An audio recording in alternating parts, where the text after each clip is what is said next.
വളരെ ഇമ്മീഡിയറ്റ് നല്ലൊരു ബോണ്ട് ഉണ്ടായി നിങ്ങളെ തമ്മിൽ. സാറിന്റെ ജയകുമാർ സാറെ പറഞ്ഞ പോലെ അത്രയും എക്സ്പീരിയൻസ്ഡ് ആയിട്ടുള്ള ആർട്ടിസ്റ്റും അത്രയും നോളജബിൾ ആയിട്ടുള്ള സിനിമ ആക്ടിങ് അല്ലാതെ ജനറൽ ലൈഫിൽ അത്രയും എക്സ്പീരിയൻസ്ഡ് ആയിട്ടുള്ള ഒരാളും എന്നെ പോലത്തെ ഒരു ബിഗിനറും ഈ രണ്ട് കോൺട്രാസ്റ്റിലും ആൾക്കാരെ ഒരുമിച്ച് നിർത്തി.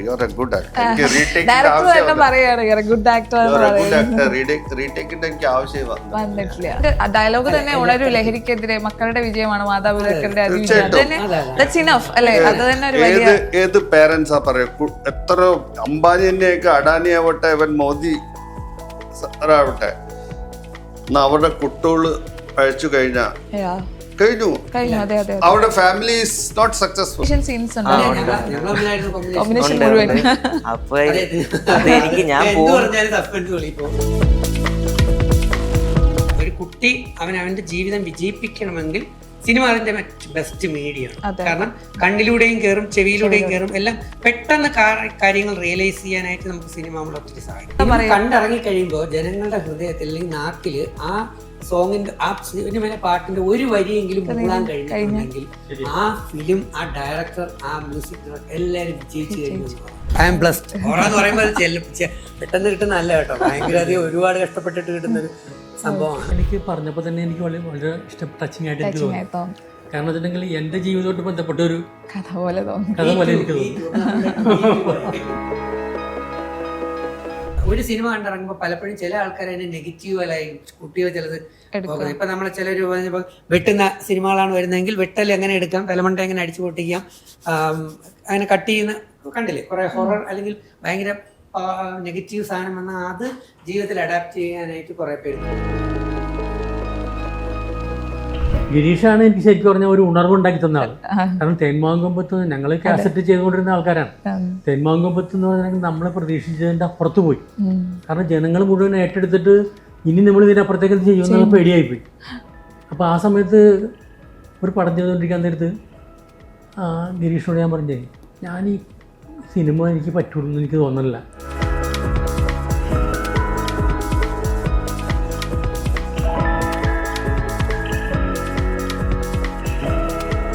നമ്മുടെ സമൂഹത്തിൽ ഇന്ന് ഏറ്റവും കൂടുതൽ ചർച്ച ചെയ്യപ്പെടേണ്ട ഒരു വിഷയമാണ് ഡ്രഗ്സും അത് ഉപയോഗിക്കുന്നതും അതിനെതിരെ വരേണ്ട നിയമ നടപടികളും ഒക്കെ. അപ്പോൾ നമുക്ക് വേണ്ടി അതിനു വേണ്ടിയിട്ട് തന്നെ ഒരു സിനിമ എടുത്ത് മാതൃകയായിരിക്കുകയാണ് ജയകുമാർ നായർ സർ. അപ്പോൾ അദ്ദേഹത്തിൻ്റെ സിനിമയായ ദ റിയൽ കേരള സ്റ്റോറി എന്ന സിനിമയുടെ അണിയറ പ്രവർത്തകരും സിനിമയെക്കുറിച്ചുള്ള വിശേഷങ്ങളുമായിട്ട് അതിൻ്റെ ക്രൂ മെമ്പേഴ്സ് നമ്മുടെ കൂടെ ചേരുന്നുണ്ട്. നമുക്ക് എല്ലാവരെയും ഒന്ന് പരിചയപ്പെടാം. നമസ്കാരം. നമസ്കാരം. അപ്പോൾ നമ്മുടെ കൂടെ ഉള്ളത് അതിൻ്റെ ഡയറക്ടറായിട്ടുള്ള ജയകുമാർ സാറാണ്. Sir welcome. ആൻഡ് നമ്മുടെ കൂടെ ഉള്ളത് നമുക്ക് എല്ലാവർക്കും പരിചയമുള്ള സുപരിചിതനായ ഡോക്ടർ രജിത് കുമാർ സാറാണ്. നമസ്കാരം. പിന്നെ നമ്മുടെ 90കളിലെ നമ്മൾ ഏറ്റവും ആസ്വദിച്ച സംഗീതം ബേണി ഇഗ്നീഷ്യസ് എന്ന് പറഞ്ഞിട്ടുള്ള ഒരു ടീമിൻ്റെ സംഗീതമായിരുന്നു. അതിൽ നമ്മുടെ കൂടെ ഇപ്പോൾ ഉള്ളത് ഇഗ്നീഷ്യസ് സാറാണ്. Sir most welcome sir. അപ്പോൾ നമ്മുടെ റിയൽ കേരള സ്റ്റോറിയുടെ ഹീറോ സിദ്ധാർത്ഥ് കൂടെയുണ്ട്. വെൽക്കം. ഓക്കെ, നമുക്കപ്പോൾ സിനിമയിലേക്ക് വരാം. അപ്പോൾ ഇങ്ങനെ ഒരു വിഷയം ഇപ്പോൾ ഏറ്റവും കൂടുതൽ ചർച്ച ചെയ്യപ്പെടുന്ന ഒരു സമയമാണ്. അപ്പോൾ ആ സിനിമ വരേണ്ട ഒരു സമയം തന്നെയാണ്.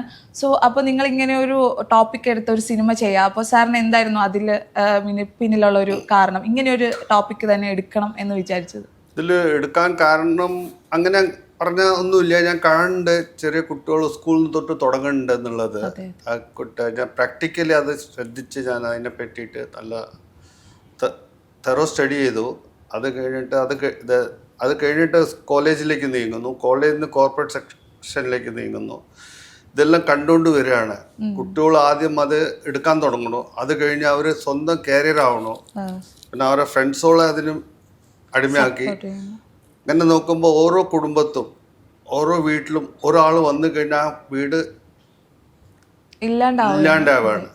എല്ലാം ഒരു ലെവലിലെത്തി. അപ്പോൾ എനിക്ക് ഫേസ് പുതിയത് യങ് ഫേസാണ് കിട്ടിയത്. അത് രണ്ടുപേരും നല്ല പെർഫോമൻസ് ചെയ്യുന്ന ഹീറോയിൻ എനിക്ക് കിട്ടി. ഇപ്പോൾ ഏറ്റവും കൂടുതൽ സിനിമാ മേഖലയിൽ തന്നെ ചർച്ച ചെയ്യപ്പെടുന്ന ഒരു ടോപ്പിക്കാണിത്.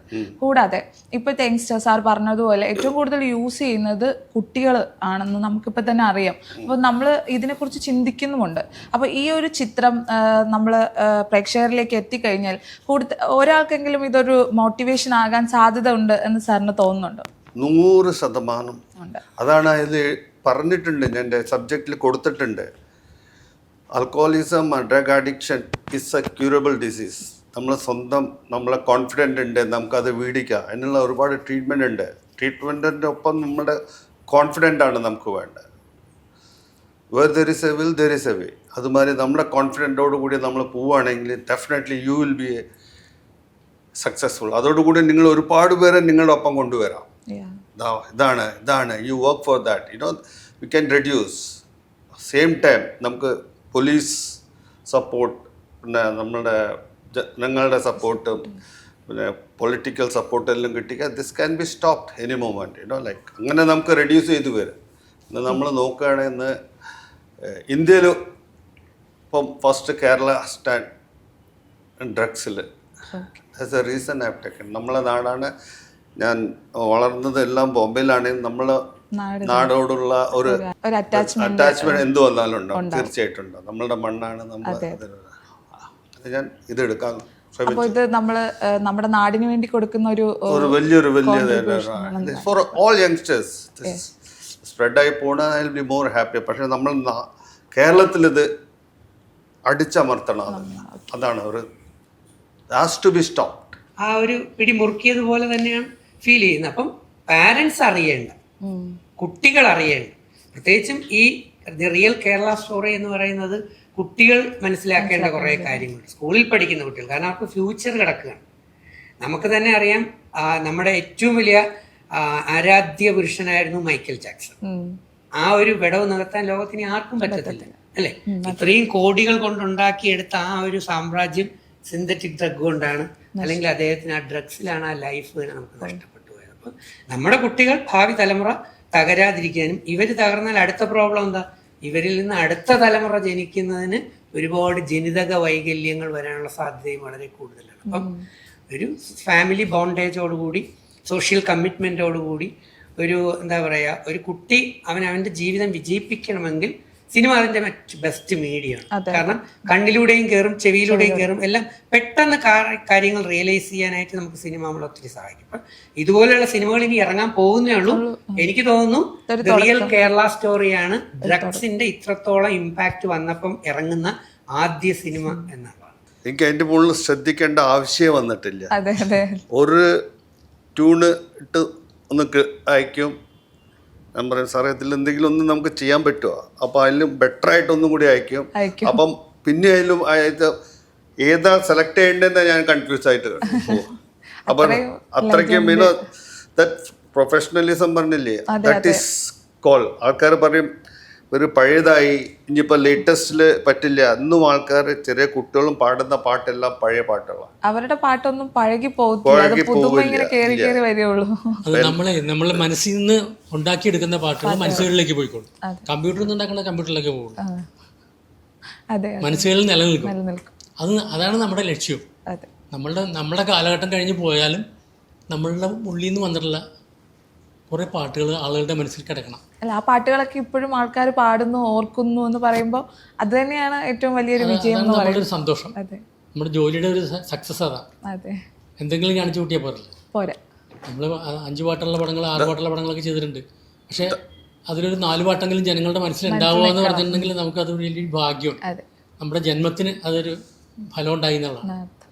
നമുക്ക് എല്ലാവർക്കും കിട്ടൂല അങ്ങനെയുള്ള കഴിവുകൾ. അപ്പൊ കിട്ടുന്ന ആളുകൾ നല്ല രീതിയിൽ വിനിയോഗിക്കണം.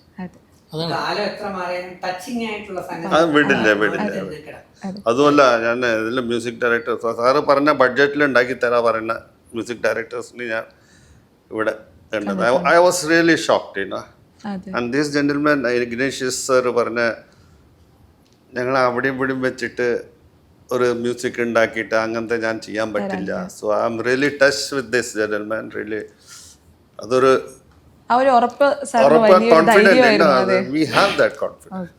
അല്ല, ഞാൻ പാട്ട് ചെയ്താൽ നന്നാവും എന്നുള്ളൊരു കോൺഫിഡൻസ് പുള്ളിക്ക് ഉണ്ടെന്ന് എനിക്ക് ബോധ്യപ്പെട്ടപ്പോൾ എനിക്ക് റിസ്ക് കൂടി. നന്നായിട്ട് കൊടുത്തില്ലെങ്കിൽ ശരിയാവില്ല. കാരണം ഞാൻ പല ട്യൂണുകൾ ഇട്ട് നോക്കിയിട്ട് എനിക്ക് ഇഷ്ടപ്പെടുന്നില്ല. പക്ഷെ അവസാനം എനിക്ക് 1-2 ഇഷ്ടപ്പെട്ടതൊക്കെ ഞാൻ അയച്ചു കൊടുത്തു. അപ്പോൾ പുള്ളിയുടെ സജഷൻ വന്നപ്പോഴത്തേക്ക് ഞാനത് ഡെവലപ്പ് ചെയ്തു. അപ്പം നമ്മൾ പരമാവധി ആ പടത്തിന് ഗുണം ചെയ്യുന്ന വിധത്തിലുള്ളൊരു സാധനം കൊടുക്കുക എന്നുള്ളത് നമ്മുടെ ബാധ്യതയാണ്.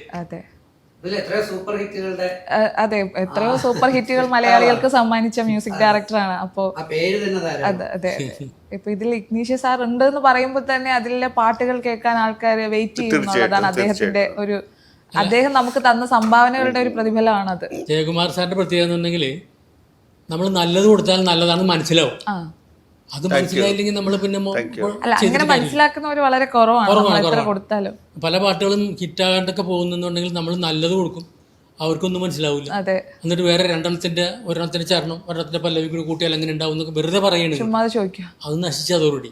പിന്നെ നമ്മൾ ഇതിന്റെ അകത്ത് രക്ഷപ്പെടണ്ടേ, അതിനുവേണ്ടി നമ്മളവർ പറഞ്ഞ പോലെ അതോടെ പോയി. വരുമ്പോഴത്തെ നല്ല ഡയറക്ടേഴ്സ്, മ്യൂസിക്കൽ സെൻസ് ഉള്ള ആളുകൾ പറയുന്നത് കറക്റ്റാണെന്ന് നമുക്ക് മനസ്സിലാവും. കാരണം അവർക്ക് ഇഷ്ടപ്പെട്ടു. ചില ഡയറക്ടർമാർ, നല്ല ഡയറക്ടർമാരുണ്ട്, അവർ നമ്മൾ ഫസ്റ്റ് ട്യൂൺ ഇടുമ്പോൾ പറയും എൻ്റെ സിറ്റുവേഷൻ ഇത് കറക്റ്റാണ്, ഇത് മതി. ഇനി ഞാനിത് പൊളിച്ച് ശരിയാക്കാനൊക്കെ പറഞ്ഞാൽ ചിലപ്പോൾ ഇന്ന് താഴെ പോവുകയുള്ളൂ. എന്നോട് ചോദിക്കും സാറിന് ഇഷ്ടപ്പെട്ട, എനിക്ക് ഇഷ്ടപ്പെട്ട മൂന്നാളെന്നും ചെയ്തിട്ട് എനിക്ക് ഇഷ്ടപ്പെട്ടത് ഇതാണ്. എനിക്ക് എൻ്റെ ലക്ഷ്യം എന്ന് പറഞ്ഞിട്ടുണ്ടെങ്കിൽ പടത്തിൽ കറക്റ്റായിട്ട് വരിക എന്ന് മാത്രമല്ല, ജനങ്ങളുടെ മനസ്സിലും കൂടി നിൽക്കണം. പടം വന്നു പോയാലും ജനങ്ങളുടെ മനസ്സിൽ നിൽക്കും, ഇതിൻ്റെ പടത്തിലെ പാട്ടാണ് എന്ന് പറയിപ്പിക്കണം ആളുകൾ കൊണ്ട്. എന്നാലും എൻ്റെ ജോലി ഭംഗിയാവും. ബോംബെ രവി സാറും ഞാനും ഭയങ്കര ക്ലോസ് ആയിരുന്നു. ബോംബെയിൽ ഞങ്ങൾ അടുത്ത് തന്നെയായിരുന്നു. ഞങ്ങൾ എപ്പോഴും every evening we use to meet. അങ്ങനെ ഒരു ഇതിലായിരുന്നു മ്യൂസിക് എടുക്കാൻ നോക്കിയത്. ചൗധരി ചാന്ത് ഹോ എന്നുള്ള ആ പാട്ടിൻ്റെ അവർക്ക് കിട്ടിയില്ല. അവരൊരുപാട് ഇരുന്ന് ആ മ്യൂസിക്കിന് വേണ്ടിയിട്ട് നോക്കി. രവി സാബ് ഒരു മ്യൂസിക് കൊടുത്തു, ചൗധരി ചാന്ത് ഹോ, ലാജവാബ് ഹോ. എല്ലാവർക്കും ഓക്കെ എന്ന് പറഞ്ഞു. പക്ഷെ വണ്ടി പോകുമ്പോഴാണ് രവി സാബ് ചൗധരി ചാന്ത് ഹോ ഒരു മൂളിയിട്ടുള്ളൂ. അപ്പൊ ഗുരുദത്ത് സാബ് വണ്ടി തിരിക്കാൻ പറഞ്ഞു, പാടിക്കൊണ്ടിരിക്കാൻ പറഞ്ഞു, വണ്ടി തിരിക്കാൻ പറഞ്ഞു. എന്നിട്ട് അങ്ങനെയാണ് ആ ചൗധരി ചാന്ത് ഹോ എന്നുള്ള പാട്ട് ഉണ്ടായത്. അപ്പോൾ ആള് എല്ലാ സ്റ്റോറി എൻ്റെ അടുത്ത് പറഞ്ഞ് I was very mad. Music is my life. എനിക്ക് ഈ ഒരു സിനിമയുടെ പോസ്റ്റർ കണ്ടപ്പോൾ തന്നെ അത് മനസ്സിലായതാണ്. ഇതിലെ സംഗീതം ഇപ്പോൾ പശ്ചാത്തല സംഗീതം രതീഷ് വേഗയാണ് ചെയ്യുന്നത്. അപ്പോൾ ബേണി ഇഗ്നീഷ്യസ്, പിന്നെ ഒരു ഇംഗ്ലീഷ് സോങ് വരുന്നുണ്ട്, അത് ഞാൻ എഴുതിയതാണ്. Say no to drugs, not to addiction, it kills, like destroy the life, family life. That is for the youngsters, that word Englishly. So he is doing that in the screen. So അത് important ആയിരുന്നു എനിക്ക്. അത് കഴിഞ്ഞിട്ട് ഉടക്കല്ലേ, എറിഞ്ഞുടക്കല്ലേ, അമൂല്യമാണ് ഈ ജീവിതം. അത് ഞാൻ ആ പാട്ട് എടുത്തപ്പോഴും അവരതാ പറഞ്ഞ എൻ്റെ അടുത്ത്, ഈ പാട്ടൊന്നും നടക്കില്ല എന്നുള്ള. That was the things people നടക്കില്ല. അത് ഞാൻ നോക്കാം. People they want something difference. ഇന്ന് ഇപ്പോഴത്തെ ആൾക്കാർ ചേഞ്ച് ചെയ്യാതെ you are given a good songs where everybody can sing. You can even caller ID നിങ്ങൾക്ക് വേണമെങ്കിൽ you can use that, like that. പാട്ടുകൾക്ക് വളരെ പ്രാധാന്യമുണ്ടെന്ന് തോന്നി ഈ സിനിമയുടെ പോസ്റ്ററിൽ തന്നെ. ആ ഒരു മ്യൂസിക് ഡയറക്ടേഴ്സ്, പശ്ചാത്തല സംഗീതം എല്ലാം വളരെ വളരെ ലെജൻഡായിട്ടുള്ള ആൾക്കാരാണ് ചെയ്യുന്നത്. അപ്പോൾ ഒരു പടത്തിൽ ഏറ്റവും കൂടുതൽ ഇമ്പോർട്ടൻസ് നമുക്കറിയാം, സിനിമയിലെ പാട്ടുകൾക്ക് വളരെ ഇമ്പോർട്ടൻസ് ഉണ്ട്. ജനങ്ങളുടെ മനസ്സിൽ അത് നിൽക്കാൻ അത് സഹായിക്കും. സോ ആ കാര്യത്തിൽ സാറ് ഭയങ്കര സെലക്റ്റീവ് ആണെന്ന് പോസ്റ്റർ കണ്ടപ്പോൾ തന്നെ മനസ്സിലായി. അതൊരു വളരെ ഫിലിമിന്റെ ബാക്ക് ബോൺ ആണ്. അതെ, പാട്ടുകൾ. അതെ, നമ്മുടെ തേന്മാവൻ കൊമ്പത്ത് നേരത്തെ പറഞ്ഞില്ലേ, അതെ, ആ തേന്മാവൻ കൊമ്പത്ത് എന്ന് പറയുന്നതിന്റെ ഫ്രെയിം ബൈ ഫ്രെയിം നമ്മൾ നോക്കിക്കഴിഞ്ഞാൽ ആ സോങ്ങിൽ പോയിരിക്കുന്ന പല പല വിഷ്വൽസുകളാണ്. ആ തേന്മാവിൻ കൊമ്പത്ത് എന്ന് പറയുമ്പോൾ തന്നെ ഇപ്പോൾ ബേണി ഇഗ്നീഷ്യസ് എന്ന് പറയുന്ന ടീമും ഗിരീഷ് പുത്തഞ്ചേരി എന്ന് പറയുന്ന ഏറ്റവും വലിയ ലെജൻഡ് ആയിട്ടുള്ള ഒരു റൈറ്ററും കൂടെ ചേർന്നപ്പോൾ നമുക്ക് കിട്ടിയ ഒരു വലിയൊരു പ്രോഡക്റ്റ്, വലിയൊരു നമ്മൾ എന്താ പറയുക, കണ്ടിറങ്ങി കഴിയുമ്പോൾ ജനങ്ങളുടെ ഹൃദയത്തിൽ അല്ലെങ്കിൽ നാക്കില് ആ സോങ്ങിന്റെ ആ സിനിമയിലെ പാട്ടിന്റെ ഒരു വരിയെങ്കിലും മൂളാൻ കഴിഞ്ഞിട്ടുണ്ടെങ്കിൽ ആ ഫിലിം, ആ ഡയറക്ടർ, ആ മ്യൂസിക് ഡയറക്ടർ എല്ലാവരും വിജയിച്ചു കഴിഞ്ഞു എന്നുള്ളതാണ്. ഇന്ന് നമ്മൾ കേൾക്കുന്നു നാപ്കിൻ പാട്ടുകൾ, ഇങ്ങോട്ട് ഇറങ്ങുന്നു, ട്രെൻഡുകൾ കഴിയുമ്പോൾ പാട്ടുകൾ അവസാനിക്കുന്നു എന്നുള്ളതാണ് ഇപ്പോഴത്തെ ഒരു പ്രത്യേകത. പക്ഷെ മറ്റത് അങ്ങനെയല്ല. നമ്മുടെ പണ്ട് കാലത്തുള്ള പാട്ടുകൾക്ക് പാട്ട് എടുക്കാൻ അതിൻ്റെ ഒരു മീനിങ്, ഒരു ടച്ച് വേണം. വാട്ട് ഈസ് എന്തിനു വേണം. ഇപ്പോൾ ഒരു കോളേജ് അവരൊരു അടിപൊളി പാട്ട് പാടണം, ദേ ഷുഡ് ബി ആ എൻജോയ്മെന്റ് ആ പാട്ടിൽ കാണണം. അതെ, ഒരു ഇമോഷണലിന്റെ ആ ഇമോഷൻ അതിൽ കാണണം. ഒരു മെസ്സേജാണ് ആ മെസ്സേജ് ആ പാട്ടിൽ കാണണം. That's my policy, like I don't know. അതൊരു ഈ സിനിമയിലും ഇപ്പോൾ ആ ഒരു സാറിൻ്റെ ഒരു തീരുമാനം, അതായത് സാറിൻ്റെ ഒരു സെലക്റ്റീവ് നമുക്കിപ്പോൾ തന്നെ മനസ്സിലായി. അപ്പോൾ ഈ സിനിമയിൽ അത് വളരെ യൂസ്ഫുൾ ആയിരിക്കും എന്ന് നമുക്കിപ്പോൾ തോന്നുന്നുണ്ട്. അപ്പോൾ അത് വളരെ സക്സസ് ആവട്ടെ എന്നും കൂടെ നമ്മളിപ്പോൾ ഇവിടുത്തെ യൂത്ത് നായകന്റെ അതെ, നമ്മൾ അതിലേക്കാണ് വരുന്നത്. അപ്പോൾ റീസെന്റ് ഇറങ്ങിയ പടങ്ങളിലും അതിനെ പ്രതിപാദിക്കുന്നുണ്ട്, സിനിമകളിൽ ഈ ടോപ്പിക്ക് പ്രതിപാദിക്കുന്നുണ്ടെങ്കിലും ഫുള്ളി ഇതിന് വേണ്ടിയിട്ട് ഒരു പടം എന്ന് പറയുമ്പോൾ എല്ലാവർക്കും ഭയങ്കര സന്തോഷമാണ്. അതിലും ന്യൂ ഫേസ് നല്ലൊരു റോള് കൊടുക്കുന്നു, കൂടാതെ നമുക്ക് പ്രിയപ്പെട്ട ലെജൻസിനെയൊക്കെ ഉൾപ്പെടുത്തുന്നു എന്നുള്ളതും വലിയൊരു പറഞ്ഞ പോലെ ഈ പോസ്റ്റർ തന്നെ ഫാമിലി ബോണ്ടേജ്. അതിന്റെ ഡയലോഗ് തന്നെ ഉണരും ലഹരിക്കെതിരെ മക്കളുടെ വിജയമാണ് മാതാപിതാക്കളുടെ അതിവിജയം. അത് തന്നെ ദാറ്റ്സ് ഇനഫ് അല്ലേ? അത് തന്നെ ഒരു വലിയ ഏത് പേരൻസാ പറയാ, എത്ര അംബാനിയെയൊക്കെ അഡാനി ആവട്ടെ ഇവൻ മോദി ആവട്ടെ, അവരുടെ കുട്ടികള് പഴച്ചു കഴിഞ്ഞു. അവരുടെ ഫാമിലി ഈസ് നോട്ട് സക്സസ്ഫുൾ. കുട്ടികളുടെ സക്സസ് ആണ് മാതാപിതാക്കളുടെ.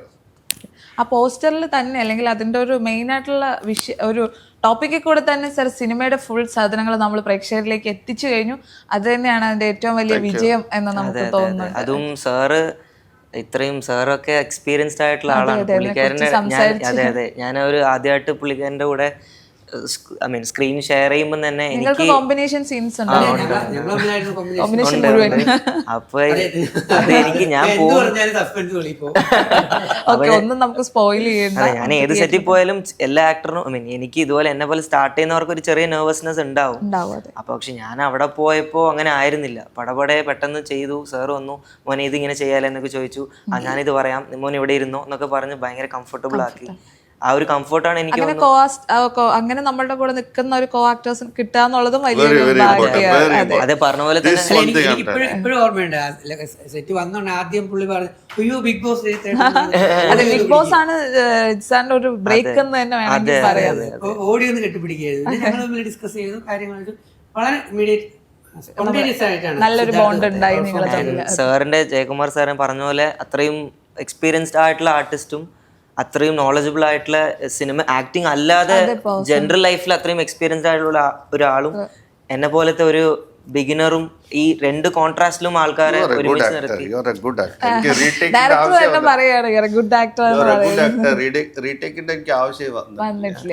ഒരു ആക്ടറെ സംബന്ധിച്ച് ഇതിലെ വലിയൊരു കോംപ്ലിമെന്റ്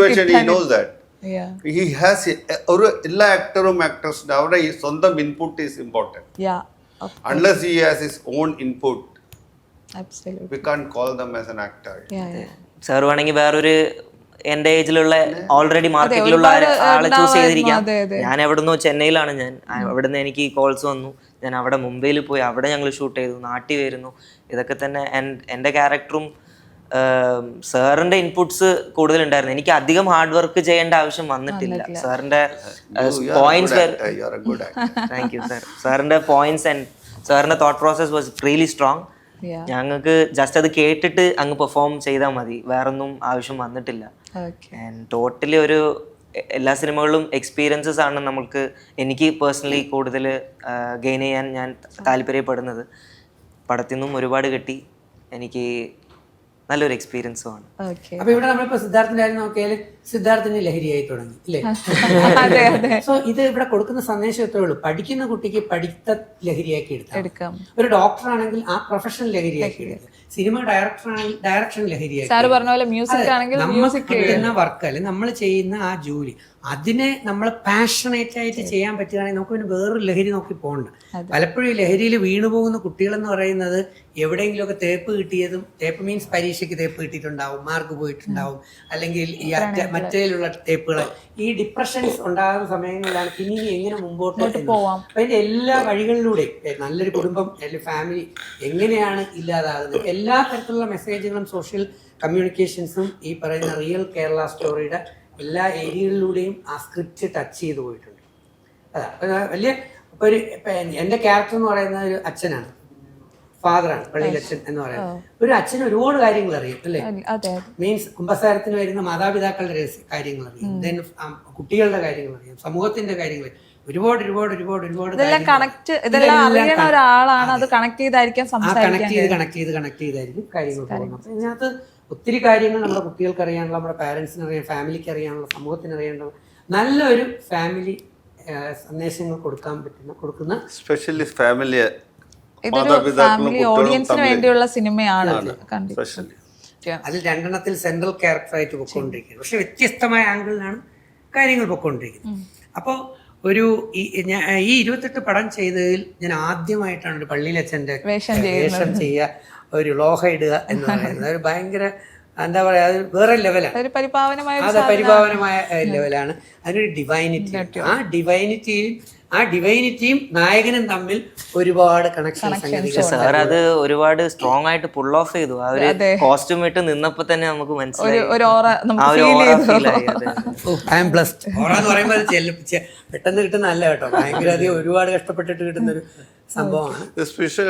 ഫിലിമിന്റെ സ്പെഷ്യാലിറ്റി ഇതാണ്, husband and wife if they split little bit of family split 90%.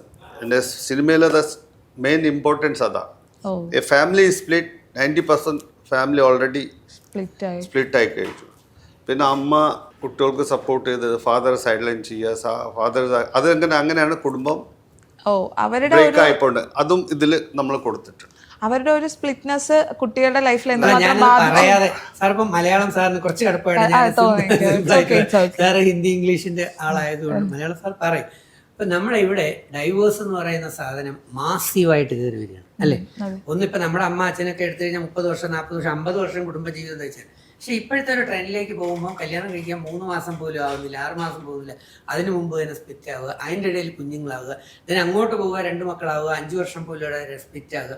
ഈ സ്പ്ലിറ്റായി പോയി കഴിയുമ്പോൾ ഹസ്ബൻഡ് വൈഫ് സ്പ്ലിറ്റ് ആവാം, പക്ഷെ മക്കളുടെ മാനസികാവസ്ഥ മനസ്സിലാക്കിയിട്ടുണ്ട്, മക്കളുടെ വളർച്ച എങ്ങനെയെന്ന് അനുഭവിച്ചിട്ടുണ്ട്, പിന്നെ ഈ മക്കളെ ഓർത്തിട്ട് അച്ഛൻ്റെ വേദന എന്താണെന്ന് അനുഭവിച്ചിട്ടുണ്ട്, അമ്മയുടെ അറ്റാച്ച്മെന്റ് എങ്ങനെയാണ്, ഇനി അമ്മയ്ക്ക് ഫ്യൂച്ചറിൽ അടുത്തൊരു ലൈഫ് ഉണ്ടോ ഇല്ലെന്ന് ചിന്തിച്ചിട്ടുണ്ടോ, അച്ഛൻ്റെ ഫ്യൂച്ചർ ലൈഫിനെ കുറിച്ച് ചിന്തിച്ചിട്ടുണ്ടോ. അപ്പം ഇതെല്ലാം കൂടെ കണക്ട് ചെയ്ത് വരുന്ന വളരുന്ന അതാ പറഞ്ഞ ഒത്തിരി സോഷ്യൽ മെസ്സേജുകൾ, ഫാമിലി മെസ്സേജുകൾ കിട്ടുന്ന പോസിറ്റീവായിട്ടുള്ള ഒരുപാട്. പക്ഷെ നമ്മളൊരു നല്ല ഒരു സിനിമ കണ്ടിറങ്ങുമ്പോൾ പലപ്പോഴും ചില ആൾക്കാർ അതിനെ നെഗറ്റീവായി കുട്ടികൾ ചിലത് പോകുന്നത്. ഇപ്പം നമ്മൾ ചിലർ പറഞ്ഞപ്പോൾ വെട്ടുന്ന സിനിമകളാണ് വരുന്നതെങ്കിൽ വെട്ടൽ എങ്ങനെ എടുക്കാം, തലമണ്ട എങ്ങനെ അടിച്ചു പൊട്ടിക്കാം, അങ്ങനെ കട്ട് ചെയ്യുന്ന കണ്ടില്ലേ കുറേ ഹൊറർ അല്ലെങ്കിൽ ഭയങ്കര നെഗറ്റീവ് സാധനം വന്നാൽ അത് ജീവിതത്തിൽ അഡാപ്റ്റ് ചെയ്യാനായിട്ട് കുറേ പേര് നോക്കും. പക്ഷെ നല്ലത് ഫോളോ ചെയ്യുന്ന ഒരുപാട് പേരുണ്ട്.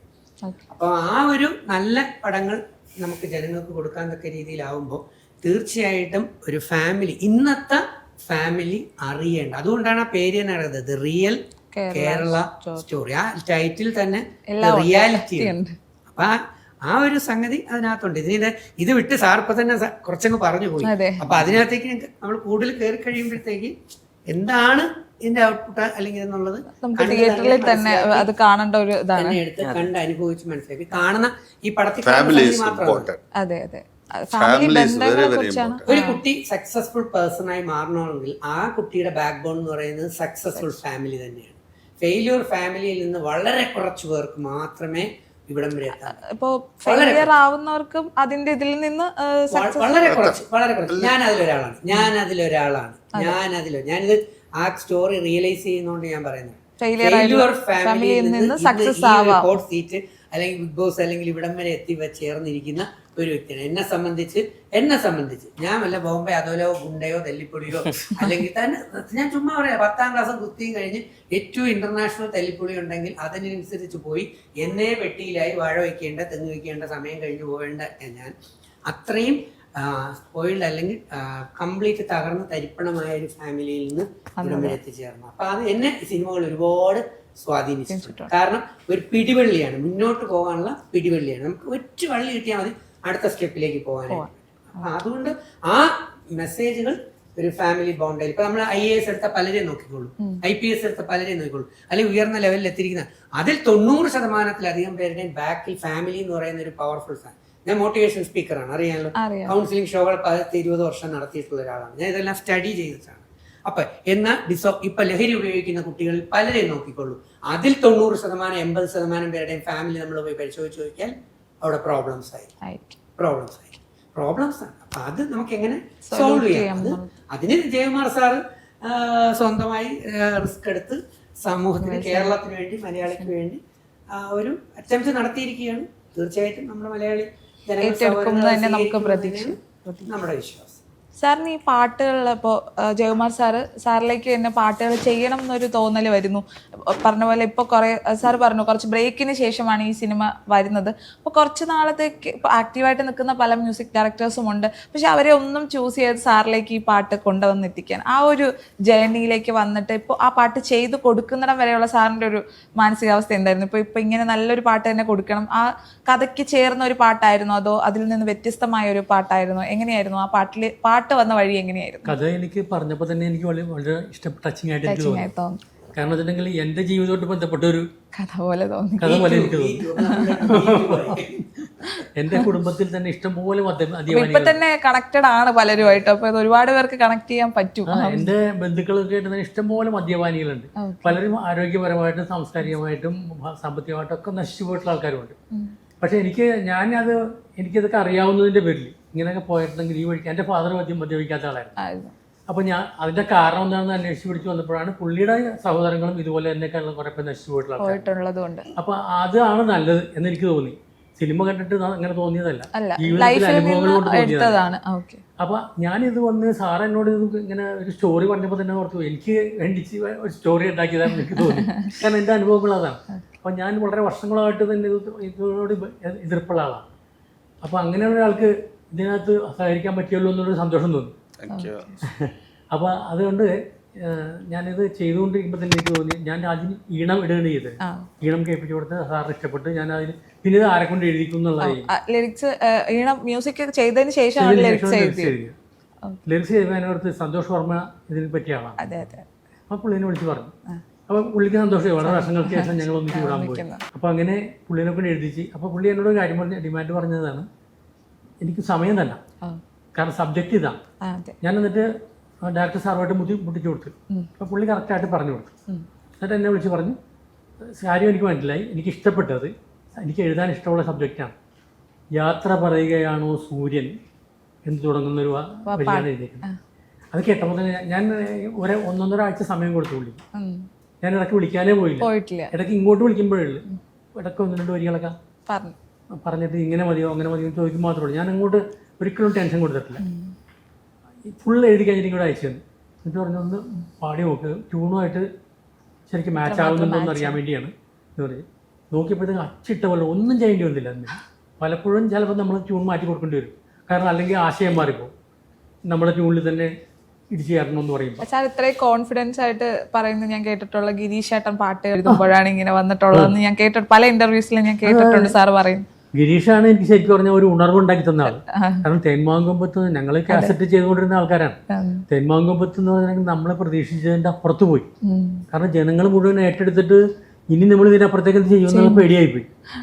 അപ്പോൾ ആ സമയത്ത് ഒരു പടം ചെയ്തുകൊണ്ടിരിക്കാൻ നേരത്ത് ഗിരീഷിനോട് ഞാൻ പറഞ്ഞേ ഞാൻ ഈ സിനിമ എനിക്ക് പറ്റുള്ളൂ എന്ന് എനിക്ക് തോന്നുന്നില്ല. കാരണം വെച്ചെങ്കിൽ ഈ തേന്മാങ്കൊമ്പത്തിൻ്റെ അപ്പുറത്തേക്ക് ഇനി ഒന്നും ചെയ്യാൻ പറ്റില്ല നമുക്ക്. അതായത് എല്ലാം കൂടി തികഞ്ഞൊരു സംഗതിയാണ്. ഞാൻ ടെക്നിക്കൽ സൈഡ് ഉൾപ്പെടെ റഹ്മാൻ്റെ അസിസ്റ്റൻ്റാണ് എൻ്റെ അസിസ്റ്റൻ്റ് അന്ന്. അപ്പോൾ അയാൾ ഈ കമ്പോസ് ചെയ്ത് കൊടുക്കുന്നതെല്ലാം അയാൾ അറേഞ്ച് ചെയ്ത് റെക്കോർഡ് ചെയ്യും. അതിൻ്റെ RD ബർമൻ്റെ അസിസ്റ്റൻ്റായിട്ട് വർക്ക് ചെയ്യുന്ന ദീപൻ ചാറ്റർജിയാണ് എഞ്ചിനീയർ. പുള്ളിയാണെങ്കിൽ സാർ പറഞ്ഞ പോലെ ടെൻഷൻ ഇല്ലാണ്ടിരിക്കാൻ വേണ്ടി എന്നെ ഉപദേശിച്ചുകൊണ്ടിരിക്കുകയാണ്. Don't worry I will do everything എന്നൊക്കെ പറഞ്ഞിട്ട് പുള്ളി ടെക്നിക്കൽ സൈഡ് മൊത്തം പുള്ളി ഏറ്റെടുത്തു. അപ്പോൾ ഞാൻ മദ്രാസിലെ ആദ്യത്തെ റെക്കോർഡിങ്ങാണ്. ഇവിടെയൊക്കെ ഫസ്റ്റ് പടം ചെയ്ത് ഇവിടെയാണ്, തിരുവനന്തപുരത്താണ്. അപ്പോൾ അങ്ങനെ നിൽക്കുന്ന സാഹചര്യത്തിൽ ഈ ഒരാൾക്ക് ടെൻഷൻ കൊടുത്തിട്ടുണ്ടെങ്കിൽ എങ്ങനെ കുഴപ്പമാകുമെന്ന് എനിക്കറിയാം. അതുകൊണ്ട് ഞാൻ ടെൻഷൻ ഒട്ടും കൊടുത്തില്ല. വരികൾ എഴുതി തന്നിട്ട് ഒന്നും ചെയ്യേണ്ടി വന്നില്ല. കൃത്യം അളവിൽ ആശയം പൊള്ളിച്ച് എഴുതുന്നു. ഇത് വയലിൻ വായിക്കാൻ വന്നവരൊക്കെ എന്നോട് പറഞ്ഞേ ഇതിൽ എഴുതിയതാരാണെന്ന് ചോദിച്ചു. സംഗീതകാരനോട് ചോദിക്കേണ്ട കാര്യമില്ല. എഴുതിയതാരാണെന്ന് വെച്ചപ്പോൾ സന്തോഷ് വർമ്മ എന്ന് പറഞ്ഞു. നന്നായിട്ടുണ്ട്, അസലായിട്ട് എഴുതിയിട്ടുണ്ടെന്നാണ്. സാറും അത് വെച്ചിട്ട് ഒരു കറക്ഷൻ പറഞ്ഞില്ല. അദ്ദേഹം ഇപ്പോൾ ഇവിടെ ഇല്ലെങ്കിലും നമുക്ക് അദ്ദേഹത്തിന് അപ്പോൾ ഈ സമയത്ത് എല്ലാവർക്കും പറയുന്നതിൽ കൂടെ തന്നെ അദ്ദേഹത്തിന്റെ ഒരു പ്രസൻസ് നമുക്ക് ഇവിടെ ഫീൽ ചെയ്യുന്നുണ്ട്. വരികളുടെ ഒരു ഫസ്റ്റ് ഷിബു ചക്രവർത്തി പറഞ്ഞിട്ടുണ്ടേ, സ്റ്റാർട്ടിങ് ഓപ്പണിങ് വാക്കുകളുണ്ടല്ലോ, അതാണ് എൻ്റെ ശരിക്കും പറഞ്ഞാൽ പാട്ടിന്റെ ഏറ്റവും വലിയ അട്രാക്ഷൻ. യാത്ര പറയുകയാണോ സൂര്യൻ എന്ന് പറയുമ്പോൾ തന്നെ കാര്യം കുറച്ച് പിടികിട്ടി. ഇതിൽ എന്തോ ഒരു സംഭവം ഉണ്ടല്ലോ. അതിന്റെ കണ്ടിന്യൂഷൻ വരുമ്പോൾ തന്നെ ആളുകൾ പലരും ഇൻസ്ട്രുമെന്റ് പ്ലേയേഴ്സ് തന്നെ അവരിതൊന്നും ശ്രദ്ധിക്കാറില്ല. എല്ലാ ദിവസവും നിത്യതയുള്ള അഭ്യാസം ഓരോ ഇൻസ്ട്രുമെന്റ് ഒന്ന് വായിച്ചു പോകുന്ന ആൾക്കാരാണ്. ഈ എല്ലാവരും ഫ്ലൂട്ട് വായിച്ചവരും എല്ലാ ഇൻസ്ട്രുമെന്റ് പ്ലേയേഴ്സും ചോദിച്ചു ഇതാരാണ് ഇത് ചെയ്തത്. അപ്പോൾ തന്നെ എനിക്ക് മനസ്സിലായി ഇത് ലെൻസും കൂടി ആൾക്കാരുടെ മനസ്സിൽ കയറും. എൻ്റെ സെലക്ഷൻ കറക്റ്റ് ആയിരുന്നു. Okay okay. അപ്പോൾ നമുക്കിപ്പോൾ സിദ്ധാർത്ഥ ആണെങ്കിലും ഒരു യങ്സ്റ്റർ ആണ്. അപ്പോൾ യങ്സ്റ്ററായിട്ട് തന്നെ കുറച്ച് ആൾക്കാർക്ക് ഭയങ്കരമായിട്ട് കണക്ട് ചെയ്യാൻ പറ്റും. ഇപ്പോൾ യങ്സ്റ്ററിനെ വെച്ച് തന്നെ ആ ഒരു ടോപ്പിക്കിനെ കുറിച്ച് സംസാരിക്കുമ്പോൾ ആൾക്കാരിൽ പ്രേക്ഷകരിൽ കൂടുതൽ കണക്ട് ചെയ്യാൻ പറ്റും. അപ്പോൾ കൂടുതൽ ഈ സിനിമയിലേക്ക് വരുമ്പോൾ ഈ ഒരു ടോപ്പിക് ആ ക്യാരക്ടറിന് കൂടുതൽ അഡാപ്റ്റ് ചെയ്യാൻ പറ്റിയെന്ന് സിദ്ധാർത്ഥിന് ഒരു കോൺഫിഡൻസ് ഉണ്ടോ? അപ്പോൾ ആ ക്യാരക്ടർ ചെയ്ത് ഫലിപ്പിക്കാൻ കഴിഞ്ഞു, അല്ലെങ്കിൽ അത് ആളുകളിലേക്ക് യങ്സ്റ്റർ ആയതുകൊണ്ട് എത്തിക്കാൻ കഴിഞ്ഞു എന്നുള്ളൊരു കോൺഫിഡൻസ് സിനിമ ചെയ്തു കഴിഞ്ഞപ്പോൾ കിട്ടിയോ?